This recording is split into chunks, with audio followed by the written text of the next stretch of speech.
ও মাত্র কাকু বললাম আমরা কারেন্টের লাইন নাই।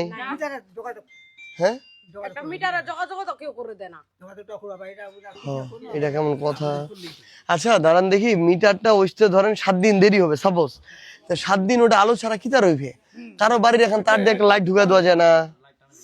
মিয়া ওটা প্রতি মাসে কারেন্টের বিল দিন, তোমরা আইসে ঢুকায় দাও ভাই। শোনেন আমি আপনাকে বলি, এটা তো নিজে করা যায়। ধরেন আমি বিল্ডিং এর জন্য বরাদ্দ আনে দিব, এটা হইতে তো 1-2 মাস দেরি হবে নাকি? কিন্তু এটা কেমন দেখায় না।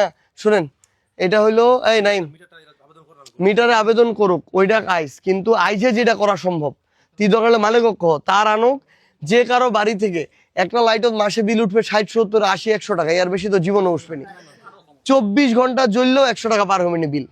দরকার হলে বিলও আমরা দিব, তুই তার লেওস লাইট লেওস আইসে লাগাই দে, মালিক কয়ে দে, বুঝছি? ঠিক আছে আমরা লাইটটা আইসে লাগাই দিই। আর বরাদ্দ আনলে নির্বাচনের পরে এলা তো বরাদ্দ বন্ধ, এগুলা কইবা হবে নি।